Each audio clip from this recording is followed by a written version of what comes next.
everyone. You're watching Awaz News. I'm Kubra Ali and I'll be taking you through big news across Canada. Mayor Olivia Chow is calling the deaths of 3 children in a suspected impaired driving collision heart-wrenching and says she hopes more drivers will get the message not to drink and drive. It's devastating to lose 3 kids, Chow said during a news conference with reporters at Toronto City Hall ahead of a city council meeting Thursday. They were young and bright. The collision occurred at around 12:30 a.m. on Sunday at the eastbound off-ramp from Highway 41 to Renfrew Drive. Toronto police said the driver of a Dodge Caravan was traveling at a high rate of speed when they struck a Chrysler minivan that was stopped at a red light. A 13-year-old boy and 15-year-old were pronounced dead at the scene, while their 6-year-old sister succumbed to her injuries in hospital. A 10-year-old boy, along with the children's 35-year-old mother and 40-year-old boyfriend, were seriously injured but survived. The children's aunt spoke to Awaz News and said the kids were on their way home after enjoying an evening watching fireworks in Bulletin when the crash occurred. She said the kids love dancing, singing, and playing video games and called their loss heartbreaking. A publication ban is in place in order to protect the identities of the children. Chow said she has not reached out to the family in order to allow them to grieve in private. However, she said her office has reached out to the Toronto Catholic District School Board to offer any additional support they may need. She said while statistics around drinking and driving have improved over the years, one is too many, and she hopes more people get the message. I think every parent, if they have influence over their teenagers who then learn to drive, who then become drivers a few years later, needs to really hammer home. Don't drink and drive, don't. It costs us lives, Chow said. Ethan Lehillier, 19, of Georgetown, Ontario, is facing a dozen charges in connection with the crash, including dangerous driving causing death and impaired operation of a conveyance causing death. The charges have not been proven in court. A group known as financial landlords are driving up the cost of rental housing in the city, worsening affordability, according to a new study by researchers at the University of Waterloo. Financial firms, including private equity asset managers and real estate investment trusts, have been snapping up rental housing stock in Toronto for decades, and according to the study, these groups charge monthly rents that are 44% higher than the average neighborhood price in Canada's largest city. This represents about $670 more on average per month, according to the researchers. The study notes that the premium being charged by financial landlords is much higher than other landlords types, which include chain and chain managed landlords, landlords who own multiple properties, single owners, and nonprofits. According to the study, chain and chain managed landlords charge about 30% more than average neighborhood rents, while owners of multiple properties charge a premium of 15%. Single owners charge a premium of 22%, and nonprofits actually charge about 1% less than average rents. Financial landlords raised rents faster than any other landlord type and increased rents more sharply in areas predominantly housing low-income and racialized people, according to the study. The study, which the authors say is the first of its kind, involved researchers developing a new data set from a range of sources to evaluate rents in Toronto by property, landlord, and landlord type. The researchers note that their findings back up recommendations from community advocates who want to rein in financial firms. The government has goals to improve housing affordability, but their programs give funding to organizations who eviscerate housing affordability, August said.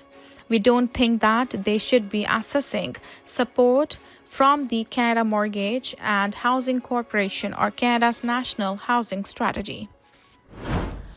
Bell Canada says a widespread service disruption affecting users in Quebec and Ontario has been resolved. We would like to apologize for the disruption our customers experienced early today due to an internet outage. We can confirm that services have been fully restored, reads a statement from Bell Canada. The company said the issue was related to an update that impacted some of our routers. We rolled back the update to quickly restore services. Customers who are still experiencing issues should reboot their modem by unplugging it and then plugging it back in after a couple of minutes. More than 130,000 users reported issue accessing Bell Canada landline and mobile services as of 9:30 a.m. The company says it had ruled out cybersecurity incident as the root cause of the disruption. Our network teams are conducting a full review to ensure that this situation doesn't happen again, reads the statement.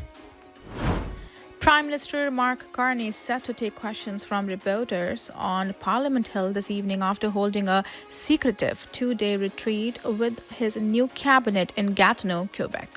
Carney will speak with journalists after emerging from what his office called a cabinet planning forum held at Meech Lake to prepare for the new sitting of Parliament that starts next week. In a break from the tradition followed by Justin Trudeau's Liberal government, media were not allowed on the site at Meech Lake to ask ministers questions, placing the spotlight squarely on Carney this evening. Today's media event follows a week which saw several of Carney's ministers take the new government off its tax-cutting message. Several ministers made headlines by giving conflicting messages to the media on pipeline policy, reporting there would be no budget until fall and declaring that lowering housing prices would be the wrong approach to making homes more affordable. The new minority parliament meets for the first time on Monday to elect a new House Speaker and will watch King Charles III deliver the speech from the throne on Tuesday. Peel Regional Police are searching for two people after multiple high-end vehicles worth more than $500,000 were fraudulently obtained from auto dealerships across the Greater Toronto area. Police said between April 11th and May 5th, the suspects allegedly used fictitious and fraudulent information to secure auto financing and acquire several vehicles, the value of which is estimated at $531,500. Investigators believe the suspects planned to ship the vehicles out of the country because one was recovered near the port of Montreal, another in Halton region. Police said they have not recovered all the vehicles. The suspects have been identified as 50-year-old Sukhdial Singh and 48-year-old Supinder Kaur from Brampton. Police have issued warrants from the arrest of the two suspects. They are wanted for 5 counts of fraud over $5,000. Fraudulently obtaining vehicles is a method used in organized auto theft, and this investigation has contributed to reducing its occurrence in the region, Peel Police said in a news release on Wednesday.